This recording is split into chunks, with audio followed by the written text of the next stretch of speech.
जय श्री श्याम। नमस्कार प्यारे भक्तों, आप सभी का स्वागत है RJM भक्ति ऑफिशियल 96 में। आज हम आपको खाटू श्याम जी की ऐसी पावन कथा सुनाने जा रहे हैं जो हमें भक्ति, त्याग, विश्वास और भगवान के प्रति समर्पण का संदेश देती है। इसलिए इस कथा को अंत तक अवश्य सुनिए। कहते हैं कि बाबा श्याम अपने भक्तों की पुकार अवश्य और जल्दी सुनते हैं। जो भक्त सच्चे मन से उनका नाम लेता है उसके जीवन की आशा की नई किरण अवश्य आती है। आइए कथा आरंभ करते हैं। महाभारत काल में भीम के पुत्र घटोत्कच थे। घटोत्कच के पुत्र का नाम था वीर बर्बरीक। बचपन से ही वीर बर्बरीक अत्यंत पराक्रमी, दयालु और धर्मप्रिय थे। उन्होंने कठिन तपस्या करके माता आदिशक्ति को प्रसन्न किया और उनसे 3 अमोघ बाण प्राप्त किए। इन तीनों बाणों की शक्ति इतनी अद्भुत थी कि एक बाण शत्रुओं को चिन्हित करता, दूसरा मित्रों की रक्षा करता और तीसरा चिन्हित शत्रुओं का अंत कर देता। इसी कारण बर्बरीक को 3 बाणधारी कहा गया है। जब महाभारत का युद्ध प्रारंभ होने वाला था तब बर्बरीक ने अपनी माता से युद्ध में जाने की अनुमति मांगी। माता ने केवल एक वचन लिया, बेटा हमेशा हारने वाले का पक्ष का साथ देना। बर्बरीक ने यह वचन स्वीकार कर लिया। भगवान श्री कृष्ण जानते थे कि यदि बर्बरीक युद्ध में उतर गए तो उनका यह वचन युद्ध का परिणाम बदल देगा।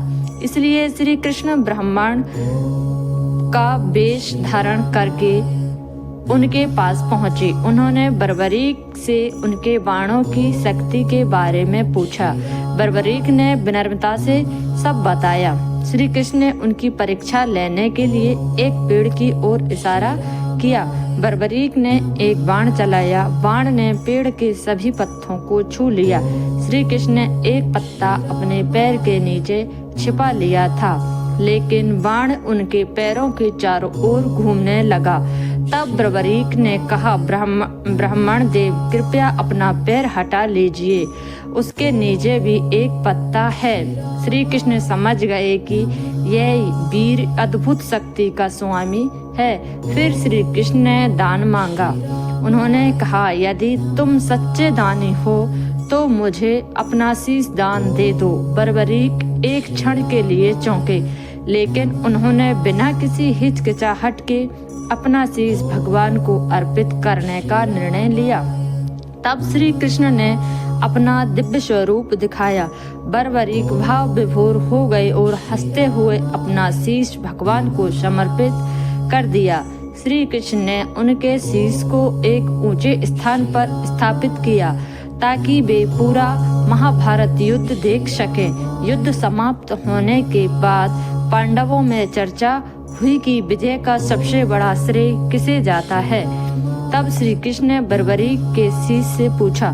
बर्बरीक ने उत्तर दिया, मैंने पूरे युद्ध में केवल श्री कृष्ण की दिव्य लीला और उनके सुदर्शन चक्र का प्रभाव देखा। विजय केवल भगवान की कृपा से ही संभव हुई। बर्बरीक की भक्ति, त्याग और सत्य निष्ठा से प्रसन्न होकर श्री कृष्ण ने उन्हें वरदान दिया, कलयुग में तुम श्याम नाम से पूजे जाओगे। जो भी सच्चे मन से तुम्हें पुकारेगा उसकी मनोकामना पूरी होगी। इसी वरदान के कारण आज करोड़ों भक्त उन्हें खाटू श्याम के नाम से जानते हैं। राजस्थान के सीकर जिले में स्थित खाटू धाम में हर वर्ष लाखों श्रद्धालु दर्शन करने पहुंचते हैं। कोई नौकरी की कामना लेकर आता है, कोई संतान सुख की, कोई स्वास्थ्य के लिए तो कोई केवल बाबा के दर्शन के लिए। भक्तों का विश्वास है कि बाबा के दरबार से कोई भी खाली हाथ नहीं लौटता।